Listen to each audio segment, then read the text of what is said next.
Hello everyone, स्वागत है आप सभी का आज के हमारे इस नए लेक्चर जहां हम लोग सीखने वाले हैं क्लास 11th की फिजिक्स की थर्ड नंबर चैप्टर जिसे हम कहते हैं सरल रेखा में गति। उसके अंतर्गत एक टॉपिक आता है जिसे हम कहते हैं कलन विधि से गति के समीकरणों का निगमन, उसके बारे में। ठीक है, तो इसी बारे में हम जानना शुरू करते हैं। क्या करना है? कलन विधि से गति के समीकरण। यहाँ पे एक शब्द आता है गति का समीकरण, तो गति के समीकरणों को प्राप्त करना है, उसका निगमन करना है। तो हमें पहले पता होना चाहिए गति के समीकरण क्या होता है। तो एक होता है v बराबर u प्लस का at, इसके बाद s बराबर ut प्लस का 1/2 हाफ, यानी कि इसे कहते हैं 1/2 या फिर हाफ at स्क्वायर, और b स्क्वायर बराबर u स्क्वायर प्लस का 2as। यही होते तीन गति के समीकरण। मतलब कोई भी वस्तु गति करती है तो उसके अध्ययन के लिए तीन समीकरण दिए गए हैं जिसे हम कहते हैं गति का समीकरण। यही तीन गति के समीकरण है। इन्हीं तीनों गति के समीकरणों को हमको प्राप्त करना है कौन सी विधि से? कलन विधि से। एक होता है यहाँ पे ग्राफीय विधि और एक होता है कलन विधि। ग्राफीय विधि में हम क्या करते हैं कि ग्राफ बना करके इन तीनों समीकरण को प्राप्त करते हैं, और इसमें कलन विधि में हम लोग क्या करते हैं, मैथ का अपना यूज करके क्या करते हैं, तीनों गति के समीकरण का यूज करते हैं। तो हमें आज इस बारे में पढ़ना है कि कलन विधि से गति के समीकरण का निगमन, मतलब मैथमेटिकल विधि, इन तीनों का आप क्या करेंगे, हम प्राप्त करेंगे। इस सब को प्राप्त करते हैं। ठीक है, सबसे पहले यहाँ पे कौन से के लिए आएंगे? v बराबर u प्लस का at, जो कि कौन सा है? गति का प्रथम समीकरण।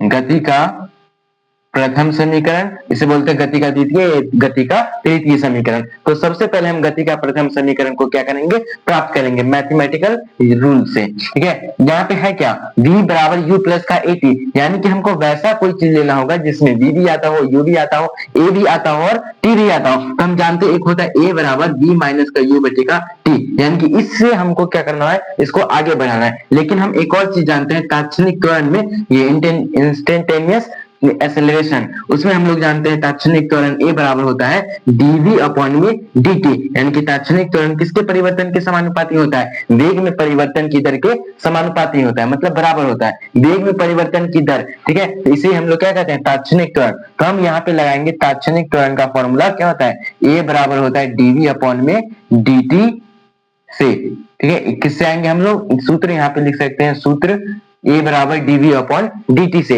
इसमें हम लोग अब कैलकुलेशन करेंगे कि इससे हम कैसे v बराबर u प्लस at को निकालते हैं। ठीक है, हमको इतना पता है। हम अब समीकरण को देखते हैं अपना। हमारा समीकरण क्या है, v बराबर u प्लस का at, यानी इसके LHS में क्या होना चाहिए, v होना चाहिए। तो इस समीकरण से हम पहले LHS में v ले आएंगे, dt को इधर भेजेंगे तो a dt हो जाएगा, dt इधर गुना में आ जाएगा, बराबर है dv। dv को इधर लाएंगे, बाकी सबको उधर भेज देंगे, तो dv बराबर हो जाएगा a dt। ठीक है, तो इस तरीके से हम dv v बराबर निकालना, तो हम dv बराबर इस तरीके से v बराबर क्या कर लेते हैं, निकाल लेते हैं। और ये जो यहाँ पे है d जो लिखा गया है, यह अवकलन के लिए लिखा गया है। किसके लिए लिखा गया है? d अपॉन में dt जो है यहाँ पे, d अपॉन में dt, और इसके अंदर में कितना है, वेग, यानी कि ये इतना साइन दर्शाता है किसको, अवकलन को। किसको दर्शाता है? अवकलन, जिसे इंग्लिश में कहते हैं डिफरेंशिएशन। और किसका अवकलन हो रहा है, तो यहाँ पे d का क्या हो रहा है, अवकलन हो रहा है। और किसके सापेक्ष हो रहा है, तो t के सापेक्ष हो रहा है। किसके सापेक्ष हो रहा है, t के सापेक्ष। जिसके सापेक्ष होता है उसको यहाँ पे लिखते हैं, और ये टोटल जो है अवकलन का साइन है। जिसका अवकलन होता है यहाँ पे लिखते हैं, और जिसके सापेक्ष अवकलन होता है इसे यहाँ पे लिखते हैं। ये हो गया अवकलन। और एक होता है समाकलन, इस तरीके से d, मान यहाँ पे dv है तो वही ले लेते हैं। ठीक है, इसके आगे ये समाकलन का चिन्ह होता है ये। ठीक है, अगर ये कहीं पे लिखा दिख गया इसका मतलब है समाकलन। ठीक है, और इसमें अगर लिमिट की बात करेंगे तो क्या होता है, लिमिट। ठीक है, यहाँ पे अगर कोई चीज लिख दे और यहाँ पे कोई चीज लिख दे तो उसे बोलते हैं लिमिट। नीचे वाले को बोला जाता है लोअर लिमिट। ठीक है, मतलब निचली सीमा, और ऊपर वाले को बोलते हैं अपर लिमिट, यानी कि उच्च सीमा। निम्न सीमा, नीचे वाले को बोलते हैं निम्न सीमा, ऊपर वाले को उच्च सीमा। अपर लिमिट, लोअर लिमिट, मतलब लिमिट का मान जैसे v है, मतलब v कितना से कितना होगा, 5 मीटर प्रति सेकेंड से 5 मीटर प्रति सेकेंड से 15 मीटर प्रति सेकेंड के बीच। ठीक है, तो ये इसको फिक्स कर दिया जाता है कि कोई भी वस्तु कितना से कितना के बीच में गति कर सकता है। तो वही यहाँ पे अब समाकलन, ये क्या हो रहा है, समाकलन। समाकलन किसके सापेक्ष हो रहा है, यहाँ पे v मतलब वेग के सापेक्ष। ठीक है, तो यहाँ पे इस चीज को हमें ध्यान देना है क्योंकि इसका उपयोग अभी होने वाला है। अभी यहाँ पे हमने देखा अवकलन, यहाँ पे जो होता है उसका अवकलन किया जाता है, और जो यहाँ पे होता है उसके सापेक्ष अवकलन होता है। उसके बाद हम समाकलन में देखते हैं कि यहाँ पे जो होता है उसके सापेक्ष अवकलन किया जाता है, और यह किसका चिन्ह, समाकलन का। समाकलन भी कितने प्रकार के थे, दो। एक होता है निश्चित समाकलन, दूसरा होता है अनिश्चित समाकलन। अनिश्चित समाकलन मतलब इस तरीके तरीके का केवल समाकलन रहेगा और यहाँ पे डी भी रहेगा, इसके अंदर कुछ भी रहे, ठीक है। लेकिन ये होता है अनिश्चित, मतलब यहाँ पे न लोअर लिमिट का मान है न अपर लिमिट का मान है, कोई मान नहीं दिया है गया है। लेकिन यही अगर डीवी अपॉन में dt मतलब वेग का समाकलन हो रहा है तो बोल देगा वेग 5 मीटर प्रति सेकेंड से 20 मीटर प्रति सेकेंड के बीच ही रहना चाहिए, यानी कि फिक्स कर देगा 5 से कितने के बीच में 20। तो इसी को हम लोग बोलेंगे कौन सा, निश्चित समाकलन। और इसको बोलते हैं, जो जब नहीं दिया रहेगा कुछ भी तो उसे बोलते हैं अनिश्चित समाकलन। यहाँ पे जो भी यूज होगा वह निश्चित समाकलन का यूज होगा। अब आगे देखते हैं, यहाँ पे हमको दिया गया है वेग, ठीक है, dv बराबर आ गया a dt। अब हम यहाँ पे क्या कर देंगे, समाकलन, क्या करेंगे, समाकलन करने पर अभी बताया समाकलन का चिन्ह क्या होता है। इस तरीके से अगर हम दे देते हैं, ये हो गया समाकलन का चिन्ह, यानी कि ये समाकलन करेंगे तो दोनों तरफ किसका चिन्ह लग जाएगा, समाकलन dv बराबर हो जाएगा समाकलन कितना, a dt। तो इस तरीके से दोनों साइड में समाकलन का चिन्ह लगा देंगे। उसके बाद हम इसका समाकलन करेंगे, और समाकलन जैसे त्रिकोणमिति में हम लोग पढ़ते हैं साइन थीटा बराबर क्या होता है, ये tan थीटा बराबर साइन थीटा बटे cos थीटा, और साइन स्क्वायर थीटा प्लस का cos स्क्वायर थीटा बराबर 1। उस तरीके से जो भी फॉर्मूला होते हैं उस तरीके से अवकलन और समाकलन भी अपना अपना क्या लेके चलता है, फॉर्मूला लेके चलता है। तो जो फॉर्मूला का यूज हो रहा है वो यहाँ पे ब्रैकेट में लिख लेंगे। यहाँ पे कौन सा समाकलन है, ये निश्चित समाकलन है। कौन सा समाकलन, निश्चित। तो यहाँ पे ऐसा माना जाता है ये वेग है और यहाँ पे क्या, यहाँ पे समय के सापेक्ष समाकलन हो रहा है, यहाँ पे वेग के सापेक्ष। तो हम मानते हैं कि वस्तु का प्रारंभिक वेग दूर रहता है और अंतिम वेग कितना हो जाता है, v, यानी कि लोअर लिमिट हो जाएगा u और अपर लिमिट हो जाएगा v। लोअर लिमिट को रखते हैं नीचे, अपर लिमिट को रखते हैं ऊपर। अब इधर देखते हैं, जब वस्तु कोई भी t चलना शुरू करता है तो कब से चलना शुरू करेगा, जब t बराबर 0 रहेगा। उसके बाद हम मान लेते हैं t समय बाद। तो शुरू में समय को हम कितना मानते हैं, 0, और उसके बाद हम मान लेते हैं कि t समय बीत जाता है। तो प्रारंभिक समय 0, अंतिम समय t, यानी कि लोअर लिमिट 0, अपर लिमिट कितना हो जाएगा t।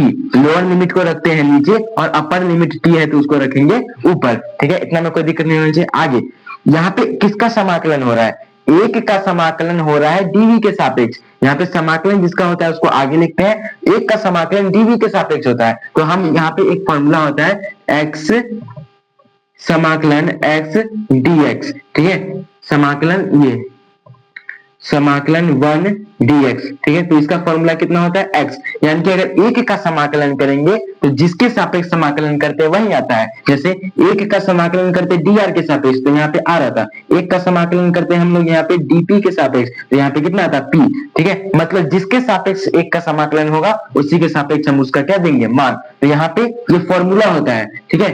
एक का समाकलन जिसके सापेक्ष होता है वही उसका मान होता है। यहाँ पे एक का समाकलन हो रहा है v के सापेक्ष तो यहाँ पे इसका मान कितना हो जाएगा, v। और यहाँ पे लोअर लिमिट ये बिग ब्रैकेट दे करके अपना लिमिट का मान रख देंगे। अपर लिमिट है v, ये u, लोअर लिमिट है u और अपर लिमिट कितना है v। नीचे वाले को बोलते हैं लोअर निम्न सीमा, ऊपर वाले को उच्च सीमा, बराबर। अब हम यहाँ पे देखते हैं कि केवल किसके लिए समाकलन हो रहा है, t के लिए। तो यहाँ पे जितना भी t वाला टर्म है वही केवल समाकलन के अंदर रहेगा, बाकी सब बाहर आ जाएगा। हम जानते हैं a होता है त्वरण, तो a क्या हो जाएगा, बाहर। केवल अंदर में t वाला रहना चाहिए। तो a t नहीं है जिसके कारण a को कर लेंगे बाहर, a बाहर आ जाएगा तो बचेगा समाकलन t और यहाँ पे आ जाएगा a dt, dt, ठीक है। अब फिर से यहाँ पे देखेंगे तो किसी से गुना नहीं है तो कितना से गुना होगा, एक से, यानी कि एक का समाकलन t के सापेक्ष, एक का समाकलन जिसके सापेक्ष करते हैं वही आंसर आता है। यहाँ पे लिमिट को हटाने का तरीका क्या है, तो सबसे पहले करते हैं upper limit minus lower limit, यानी कि इस v के जगह पे एक बार अपर लिमिट का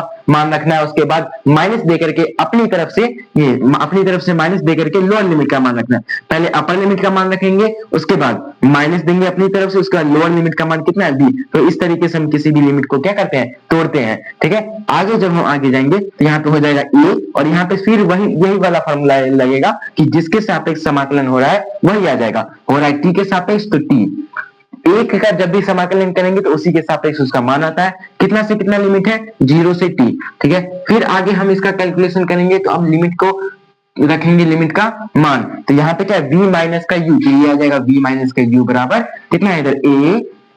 इसके बाद t का लिमिट तोड़ना है, तो लिमिट कैसे तोड़ते हैं, upper limit minus lower limit. तो यहाँ पे अपर लिमिट का मान कितना है t और लोअर लिमिट का मान कितना है 0। Upper limit t, lower limit 0, ठीक है। तो यहाँ पे आ जाएगा v माइनस u बराबर कितना डी में से 0 घटाएंगे आएगा टी, यानी कि कितना आने वाला 80। अब यहाँ से हमको क्या चाहिए होता है, v बराबर, तो v को रोकेंगे इस साइड, u को उस साइड भेज देंगे, तो इधर माइनस में था उधर जाके प्लस में आ जाएगा, इधर प्लस में 80 पहले से है ही। तो ये हमारा होगा गति के प्रथम समीकरण का निगमन। इस तरीके से हम क्या करेंगे, गति के पहले समीकरण को प्राप्त करेंगे, कौन से विधि से, कलन विधि से। ठीक है, अब हम लोग ये स्क्रीनशॉट लेना है तो लिया जा सकता है। इसके बाद हम लोग पढ़ेंगे गति के समीकरण का ये दूसरे गति के समीकरण का निगमन, जो कि होता है s बराबर ut प्लस का 1/2 हाफ at स्क्वायर। ये हो गया पहला। अब हम इसको मिटाते हैं, दूसरे को करेंगे। गति का प्रथम समीकरण कंप्लीट, गति का दूसरा समीकरण, दूसरा नंबर कौन सा है, s बराबर ut प्लस का 1/2 at स्क्वायर, जिसको हम बोलते हैं हाफ at स्क्वायर भी बोला जाता है। ठीक है, यहाँ पे s कहाँ पे आता है, तो s यहाँ पे दूरी या फिर विस्थापन हो सकता है। तो हम लोग जानते हैं वेग बराबर क्या होता है, विस्थापन बटेगा समय, यानी कि विस्थापन आएगा तो आएगा कहाँ पे, वेग के फॉर्मूला में, और वेग को किससे दर्शाते हैं, v से, और इसको विस्थापन को किससे दर्शाते हैं, s से। तो v बराबर एक तात्क्षणिक वेग होता है और एक नॉर्मल होता है वेग। वेग बराबर होता है विस्थापन बटेगा समय, समय को t से दर्शाते हैं, और तात्क्षणिक वेग यानी कि v इंस्टेंटेनियस, में इंस्टेंटेनियस को ऐसे लिखते हैं, तात्क्षणिक वेग बराबर होता है ds अपॉन में dt। तो इस ds अपॉन में dt की सहायता से हम लोग क्या करेंगे, इसका निगमन करेंगे। तो यहाँ पे कौन से सूत्र से आएंगे, तो सूत्र कौन सा, ds, सूत्र कौन सा है, v बराबर ds अपॉन में dt से।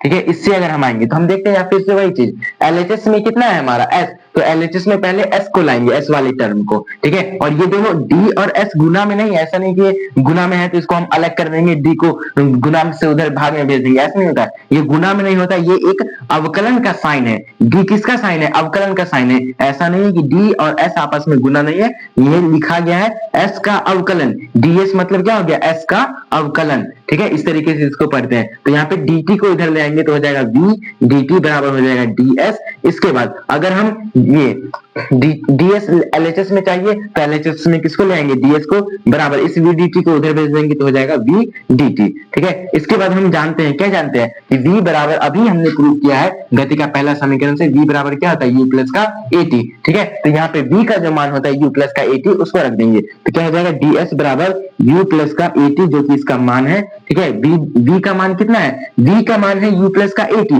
इसके बाद भी यहाँ पे क्या बच रहा है, ds अपॉन में dt की, ये ds की dt क्या हो रहा है, बच रहा है। यहाँ पे मान किसका हम डाले हैं, v का, लेकिन अभी भी यहाँ पे क्या बच रहा है, dt बच रहा है। अब इस dt जो बचा उसको हम dt को वैसे का वैसे ही रहने देंगे। ठीक है, अब हम इसका क्या करेंगे, समाकलन, इसका भी क्या करेंगे, समाकलन करने पर जैसे ही हम इसका समाकलन करेंगे तो फिर वही चीज, दोनों साइड समाकलन का चिन्ह लगेगा, समाकलन ds बराबर समाकलन, अंदर में कितना है, u प्लस का at ब्रैकेट बंद dt। अब इसका हम क्या लगाएंगे, लिमिट लगाएंगे, दूरी, यहाँ पे s मतलब दूरी या विस्थापन। कोई भी वस्तु के लिए अगर t बराबर जब 0 रहता है, यानी कि समय कुछ भी नहीं बीता होगा, तो वह वस्तु कोई दूरी तय नहीं करेगी, कोई दूरी तय नहीं करेगी, तो कितना दूरी होगा, 0। और अपर दूरी मतलब उच्च दूरी, उच्च दूरी हम मान लेते हैं कितना दूरी तय करता है, s, तो यहाँ पे अपर लिमिट कितना हो जाता है, s। ठीक है, s को यहाँ पे 5 की तरह हो जाता है, ऐसे लिख देंगे s। ठीक है, यहाँ पे समाकलन किसके लिए हो रहा है, t के लिए, यानी कि समय के लिए। तो हमने अभी बताया था कि समय को शुरू में कितना मानते हैं, 0, अब बाद में उस समय को हम कितना मान लेते हैं, t समय बीत गया, तो यहाँ पे हो जाएगा लोअर लिमिट 0 और अपर लिमिट कितना हो जाएगा, t। ठीक है, अब इसको हम आगे सॉल्व करेंगे। यहाँ पे कितना आता है, 1 का समाकलन जिसके सापेक्ष करते हैं वही इसका मान होता है, s के सापेक्ष कर रहे हैं तो इसका मान कितना होगा, s ही होगा, और जो लिमिट है वो रह जाएगा बिग ब्रैकेट के साथ 0 से कितना दूरी, s दूरी तक, बराबर। यहाँ पे देखो एक है प्लस में, मतलब दो पद है यहाँ पे, एक है u और एक है at। जब दो पद होते हैं तो दोनों पदों का अलग अलग क्या होगा, समाकलन। तो दोनों पदों का अलग अलग समाकलन करेंगे 0 से t, एक बार u का, उसके बाद t का, u का समाकलन होगा किसके सापेक्ष होगा, dt के सापेक्ष होगा, फिर प्लस में समाकलन कितना से, 0 से t। अब किसका समाकलन होगा, at का समाकलन होगा, तो समाकलन at, और किसके सापेक्ष समाकलन हो रहा है, dt के, तो dt आगे क्या करेंगे, लगा देंगे। यहाँ पे जो टर्म है, दूसरा टर्म at है और ये dt के सापेक्ष है, इसलिए dt यहाँ भी होगा, और यहाँ पे पहला टर्म u है और इसका भी समाकलन केवल किसके सापेक्ष, dt के, तो यहाँ पे dt होगा। तो दोनों जगह dt आएगा ही आएगा उसमें। कोई दिक्कत नहीं होना चाहिए। अब आगे हम इसको सॉल्व कर देंगे, कैसे होगा। यहाँ पे लिमिट है तो लिमिट अभी बताया गया है कैसे रखा जाता है। तो पहले अपर लिमिट का मान रखते हैं, उसके बाद लोअर लिमिट का मान रखते हैं। यहाँ पे अपर लिमिट का मान कितना है s और लोअर लिमिट का मान कितना है 0, तो ये हो जाएगा x माइनस 0 बराबर। आगे देखते हैं तो ये आता है हमारे कितना है u dt, यानी कि अभी बताया गया कि यहाँ पे t है तो t के अलावा बाकी जितना भी समाकलन के अंदर रहेगा सब बाहर चलाएगा, क्योंकि सब नियतांक की तरह करेगा और नियतांक को हम लोग बाहर कर लेते हैं। t है केवल t का समाकलन होगा, यानी कि अंदर में जितना भी t के अलावा जो भी टर्म है बाहर निकल जाएगा। यहाँ पे केवल u है, जो कि t है नहीं तो u को क्या कर लेंगे बाहर कर लेंगे। u यहाँ से कहा जाएगा बाहर, और अंदर में कितना बचेगा समाकलन का चिन्ह दे देंगे। समाकलन कितना से कितना है 0 से t, और अंदर में बच कितना रहा है केवल और केवल dt। अब यहाँ पे प्लस है, प्लस देंगे समाकलन a dt। फिर से यहाँ पे समाकलन किसके लिए हो रहा है, यहाँ पे फिर से समाकलन किसके सापेक्ष हो रहा है t के सापेक्ष, यानी कि अंदर में जो भी t वाला टर्म है उसको छोड़ करके सबको बाहर निकाल देंगे। अंदर में t के अलावा कौन है a है, तो a को क्या कर लेंगे यहाँ पे बाहर, a आ जाएगा बाहर, और अंदर में समाकलन में कितना कितना लिमिट कितना है 0 से t, और अंदर में जो भी बचता है उसको लिख देंगे। a को बाहर निकालने के बाद अंदर में बचा t और यहाँ पे बचता है dt। तो इस तरीके से हम इसका क्या करेंगे काम। उसके बाद जब हम यहाँ पे घटाएंगे तो s माइनस 0 कितना आ जाएगा, s आ जाएगा बराबर, यहाँ पे कुछ नहीं तो कितना होगा 1, और 1 का समाकलन जिसके सापेक्ष करते हैं वही उसका आंसर होता है। t के सापेक्ष हो रहा है तो आंसर कितना होगा t। अपर लिमिट t है, लोअर लिमिट 0 प्लस a।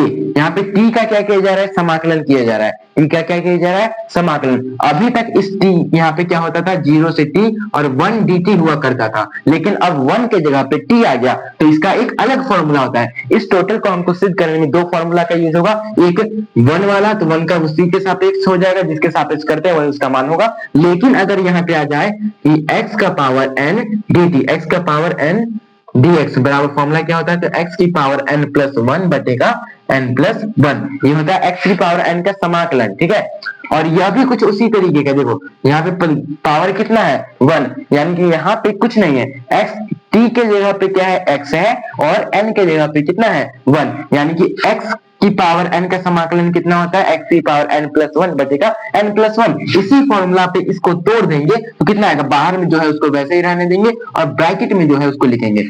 समाकलन इसका फॉर्मूला क्या होता है, t की पावर 1 है तो n के जगह पे 1 रखते चलेंगे और x की जगह पे t, तो x की पावर n, यहाँ पे t की पावर n है तो यहाँ पे हो जाएगा t की पावर 1, और प्लस में कितना होता है 1। ठीक है, और बटे में कितना होता है n प्लस 1, तो n के जगह पे कितना है यहाँ पे n, यहाँ पे n के जगह पे कितना है 1, तो n की जगह 1 प्लस 1 कितना हो जाएगा 1 प्लस का 1, तो ये इसका समाकलन हो जाएगा। ठीक है, इसी तरीके से करते हैं x की पावर n प्लस 1, तो n का मान जो यहाँ पे होगा वही रख दिया गया है, n का मान यहाँ पे दिया गया है 1। अब इसका लिमिट का मान रख देते हैं, इसका लिमिट 0 से t, लिमिट कितना है 0 से लेकर के t तक, ये हो गया इसका समाकलन। समाकलन जैसे ही होगा तो ये जो dt का टर्म है और ये समाकलन सब क्या हो जाएगा गायब, उसके फॉर्मूला से जो मान आएगा केवल केवल वही बचेगा। अब सबको सॉल्व कर लेंगे, s यहाँ पे कितना आ जाएगा t माइनस 0, मतलब लिमिट को तोड़ेंगे तो कितना है, पहले upper limit minus lower limit, upper limit t lower limit 0 plus का a इंटू अंदर में कितना बच रहा है t का पावर 2, 1 प्लस 1 कितना हो जाएगा 2, t का पावर 2 बटे में 1 प्लस 1 हो जाएगा हमारा यहाँ पे 2, और जो लिमिट है उसको रख देंगे, लिमिट है 0, उसका लिमिट है ऊपर वाला t। अब आगे देखो यहाँ पे कितना है 1/2 इसमें छिपा हुआ है, मतलब ये है t स्क्वायर बटे का 2 है, इसको हम लिख सकते हैं 1/2 इंटू टी स्क्वायर। तो यहाँ पे 1/2 को हम क्या कर लेंगे, जो कि संख्या अचर मान है उसको हम बाहर कर लेंगे, तो s बराबर t माइनस 0 आ जाएगा t प्लस का a, और यहाँ पे कितना 1/2 बाहर आ जाएगा, तो अंदर में केवल बचेगा t स्क्वायर, और लिमिट का मान हमने अभी तक रखा नहीं है जिसके कारण लिमिट का मान यहाँ पे रहने देंगे ऐसे ही। अब अगली लाइन में हम लिमिट का मान रख देंगे, s बराबर होता है t, s बराबर t, यहाँ पे u छूटा जा रहा है, देखो t है और यहाँ पे u जो है इसके गुना में वो छूटा जा रहा था, इसको हम यहाँ पे u कर देते हैं। ठीक है, u और यहाँ पे क्या आ जाएगा u, और यहाँ पे भी क्या आ जाएगा ut। ठीक है, ये जो u यहाँ पहले से बाहर में गुना में था वो छूटा जा रहा था तो उसको हमने लिख लिया, बाकी सारा प्रोसेस सेम है। प्लस a इंटू 1/2, उसके बाद कितना है t मतलब एक बार t के जगह पे अपर लिमिट रखना है तो अपर लिमिट t है और स्क्वायर है तो स्क्वायर हो जाएगा माइनस, लोअर लिमिट कितना है 0 और t का स्क्वायर है तो यहाँ पे भी क्या हो जाएगा स्क्वायर। अब जब हम इसको सॉल्व करेंगे तो कितना आ जाएगा s बराबर ut प्लस का a1/2 और यहाँ पे t स्क्वायर में से 0 का स्क्वायर घटाएंगे तो आ जाएगा केवल और केवल t स्क्वायर और इसको सही से लिख लेंगे तो आ जाएगा s बराबर ut प्लस का 1/2 at स्क्वायर। यही होता है हमारा गति का प्रथम ये द्वितीय समीकरण s बराबर ut plus half at square. तो इसको इस तरीके से करेंगे, एक बार इसे शॉर्ट में समझ लेते हैं कि क्या किस तरीके से करना है। ठीक है, इसको सिद्ध करने के लिए हमको लेना पड़ेगा तात्क्षणिक वेग v बराबर ds अपॉन में dt। अगर हमें देखते हैं इस समीकरण में स्क्रीनशॉट लेना है तो पहले ले सकते हैं कि यहाँ पे भी कचरा किया जाएगा। तो यहाँ पे ds बराबर क्या होता है ut प्लस का हाफ at स्क्वायर, तो हमको s चाहिए तो s को हम इस समीकरण से s को LHS में लाएंगे, इस समीकरण से s को LHS में लाएंगे तो ds वाले पार्ट को हम गुना भाग में भेज करके इस साइड ले आते हैं। उसके बाद यहाँ पे हम किसका मान रख देते हैं तो v का मान रख देते हैं, कितना होता है पहले समीकरण से u प्लस का at तो रख दिया उसको। उसके बाद समाकलन करते हैं तो यहाँ पे s का समाकलन 1 के सापेक्ष करेंगे तो मान कितना आ जाएगा, जिसके सापेक्ष हो रहा है s के सापेक्ष हो रहा है तो ऐसा आएगा, लिमिट कितना 0 से s। ठीक है, उसके बाद अलग अलग पद है, एक बार u है उसके बाद at है तो u का अलग समाकलन होगा at का अलग समाकलन होगा और dt के सापेक्ष समाकलन होगा तो दोनों में क्या रहेगा dt रहेगा। उसके बाद समाकलन करते हैं तो जो t के सापेक्ष हो रहा है तो t को छोड़ करके सब बाहर निकलेगा, यानी कि u यहाँ से क्या कर जाएगा बाहर आ जाएगा तो अंदर में केवल बचेगा 1। उसके बाद यहाँ पे t को छोड़ करके सब बाहर निकलेगा तो a बाहर आ जाएगा, अंदर में बचेगा t। तो अब यहाँ से जैसे आगे बढ़ेंगे तो s माइनस u और इसको तोड़ेंगे वही इसी वाले समीकरण पे, मतलब यही वाला फॉर्मूला पे कहा गया इस पे, जैसे 1 ds होता है वही ऐसे ही 1 dt तो यहाँ पे आ जाएगा t, लिमिट है 0 से t, 0 से t प्लस a। ठीक है, t का पावर यहाँ पे कितना है 1, इसको हम लोग तोड़ते हैं, यहाँ पे कौन सा फॉर्मूला लगाते हैं ब्रैकेट, इस साइड यहाँ पे ब्रैकेट में करके लिख लेना क्योंकि यहाँ पे जगह नहीं है तो यहाँ पे लिख दिया जा रहा है कि क्या होता है समाकलन x की पावर n बराबर फॉर्मूला होता है x की पावर n प्लस का 1 अपॉन 1 प्लस का 1, ये होता है फॉर्मूला। और इस फॉर्मूला को हम यहाँ पे क्या करते हैं यूज करते हैं और इस फॉर्मूला के अनुसार x की पावर n प्लस 1, n का मान यहाँ पे है 1 तो 1 प्लस 1 हो जाता है, t है तो t की पावर 1 प्लस 1 तो हो जाएगा 2। अब नीचे में 1 प्लस 1 2, यहाँ से लिमिट का मान वैसे ही रखेंगे, 2 को बाहर निकाल लेंगे t स्क्वायर आ जाएगा। एक बार अपर लिमिट का मान t रखेंगे, लोअर लिमिट का मान 0 रखेंगे जो कि यहाँ पे दिया गया है, तो रखेंगे तो घटा करके सेम यही कैलकुलेशन इस तरीके से आ जाएगा। अब हम लोग देखेंगे गति के तृतीय समीकरण का निगमन कि किस तरीके से कलन विधि से हम गति के तृतीय समीकरण को प्राप्त करते हैं।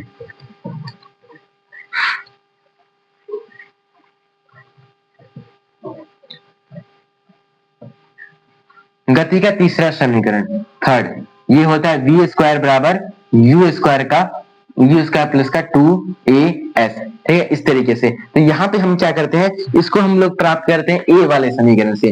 a बराबर क्या होता है ds अपॉन में कितना होता है dt, a बराबर होता है ds अपॉन में dt। अब यहाँ से अगर हम क्या करते हैं a बराबर dv अपॉन में dt, तो सॉरी a बराबर होता है dv अपॉन में dt और v बराबर होता है ds अपॉन में dt, ये ध्यान रखना, a बराबर होता है dv अपॉन में dt। अब यहाँ से हम क्या करते हैं इस सूत्र में दोनों तरफ ds से हम क्या कर देते हैं गुना, दोनों तरफ किससे गुना कर देते हैं ds से। a बराबर इतना होता था, इधर भी हम ds से गुना किए और इधर भी हम ds से गुना किए, जब दोनों तरफ ds से गुना करते तो आगे देखते हैं क्या होता है। a यहाँ पे अभी हम एक चीज बताए थे, v बराबर कितना होता है ds अपॉन में dt और a बराबर कितना होता है dv अपॉन में dt, तो ये अभी काम आएगा। यहाँ पे कितना आ गया a ds बराबर आ गया dv अपॉन में dt इंटू ds अपॉन में dt। अगर हम यहाँ पे सही से देखें तो ये ds कहाँ लिखा गया ऊपर में, यहाँ पे क्या आ रहा है ds अपॉन में dt और ds अपॉन में dt किसका मान होता है वेग का मान होता है, तो हम यहाँ पे क्या लिख देंगे इस ds अपॉन में dt के जगह पे हम वेग लिख देंगे। उसके बाद क्या बच रहा है यहाँ पे dv बच रहा है तो केवल क्या लिख देंगे dv का मान रख देंगे। अब हम इसको आगे सॉल्व करने के लिए यहाँ पे फिर से वही किया जाएगा समाकलन, तो लिखेंगे समाकलन करने पर जब इसका हम समाकलन करेंगे तो निश्चित समाकलन होगा, पहले तो दोनों साइड हम समाकलन का चिन्ह देंगे, इधर समाकलन का चिन्ह a ds हो जाएगा बराबर इधर समाकलन का चिन्ह v dv हो जाएगा। अब यहाँ पे लिमिट का मान रखेंगे, v मतलब वेग, वेग का मान क्या होता है तो प्रारंभिक वेग, वेग का लिमिट रखेंगे तो प्रारंभिक वेग कितना है u और अंतिम वेग कितना है v। अब यहाँ पे s के सापेक्ष हो रहा है समाकलन तो प्रारंभिक दूरी s मतलब दूरी, प्रारंभिक दूरी कितना होता है 0 और अंतिम दूरी हम कितना मानते हैं s। अब यहाँ पे हम जानते हैं कि s के सापेक्ष समाकलन हो जाता है, s को छोड़ करके सब बाहर निकल जाएगा, तो s को छोड़ करके इसके अंदर कुछ है नहीं तो a क्या हो जाएगा बाहर निकल जाएगा, बचेगा 0, लिमिट कितना है 0 से s और अंदर में केवल ds बचेगा यहाँ पे 1। बराबर कितना आ जाएगा u, यहाँ पे भी वही चीज होगा। देखो यहाँ पे किसका समाकलन हो रहा है, v का, किसके सापेक्ष, dv के सापेक्ष समाकलन हो रहा है, तो यहाँ पे v को छोड़ करके सब बाहर निकलेगा, तो v अंदर रहेगा, बाकी सब बाहर निकल जाएगा, तो v के अलावा कुछ तो है नहीं, तो v अंदर ही रहेगा। और अभी हमने यहाँ पे एक फॉर्मूला बताया था, क्या होता है, समाकलन x की पावर n dx बराबर होता है x की पावर n प्लस 1 अपॉन में n प्लस 1, ये होता है फॉर्मूला। ठीक है, उसी फॉर्मूला पे यहाँ पे v की पावर कुछ नहीं तो कितना है 1। अब इस पर तोड़ेंगे, x की पावर n प्लस 1 होता है, तो यहाँ पे v है तो क्या हो जाएगा v की पावर n प्लस 1, n का मान कितना है 1, तो 1 प्लस 1 बटे में n प्लस 1, n का मान 1 और फॉर्मूला से आता है 1, इसका यहाँ पे इस तरीके से ब्रैकेट बंद, लिमिट का मान है 0 से v, तो 0 से v रख देंगे। उसके बाद जब हम यहाँ पे आगे बढ़ते हैं तो यहाँ पे कितना ds, यहाँ पे s का समाकलन हो रहा है एक के लिए, तो एक के लिए होता है तो वही आता है, तो यहाँ पे आ जाएगा s और यहाँ पे कितना 0 से कितना लिमिट हो जाएगा s बराबर, तो यहाँ पे क्या हो जाएगा v का पावर 1 प्लस 1 2 और नीचे में कितना हो जाएगा 1 प्लस 1 2, यहाँ पे फिर u और यहाँ पे फिर v। और अभी दूसरे समीकरण को प्राप्त करने में हमने देखा था यहाँ पे 1/2 छिपा रहता है, तो 1/2 क्या हो जाएगा बाहर। यहाँ पे लिमिट का मान रखेंगे तो upper limit s, lower limit 0, यानी कि s माइनस कितना हो जाएगा 0, a इंटू s माइनस 0 बराबर कितना हो जाएगा, यहाँ पे हो जाएगा v स्क्वायर अपॉन में 2 है, तो यहाँ से 1/2 बाहर निकल जाएगा, अंदर में केवल बचेगा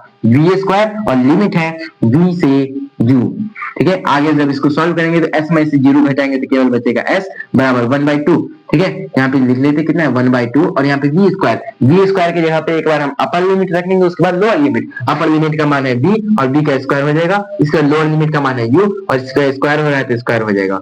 ठीक है, आगे जब हम बढ़ेंगे यहाँ पे 1/2 है और 1/2 को जब इस साइड लेके आएंगे गुना में आ जाएगा 2as हो जाएगा, 2as बराबर हो जाएगा v स्क्वायर माइनस का u स्क्वायर। अब इस u स्क्वायर को इधर भेज देंगे तो 2as प्लस का कितना माइनस का, तो इधर आ जाएगा u स्क्वायर बराबर कितना हो जाएगा v स्क्वायर। इसी को अगर हम v स्क्वायर बराबर सही से लिखेंगे तो बराबर हो जाएगा u स्क्वायर प्लस का 2as, जो कि हमारा क्या है गति का तृतीय समीकरण है। तो इस तरीके से हम गति के तीनों समीकरण को प्राप्त करेंगे, केवल समाकलन का खेल है और बाकी कुछ नहीं। समाकलन में दो फॉर्मूला का यूज किया जाता है, एक समाकलन x की पावर n प्लस x की पावर n का, उसके बाद एक समाकलन का यूज किया जाता है 1 dx, मतलब एक का समाकलन कितना होता है तो जिसके सापेक्ष करते हैं वही होता है। इस तरीके से ये होता है हमारा समाकलन के द्वारा। इस तरीके से हम क्या करते हैं, इसको बनाते हैं, तीनों गति के समीकरणों को प्राप्त करते हैं कलन विधि, मैथ विधि द्वारा। ठीक है, अब आगे आने वाले विधि और अलग अलग टॉपिक को समझेंगे और लास्ट में बस यही कहना है कि राह में खतरे भी है मगर ठहरता कौन है, कि राह में खतरे भी है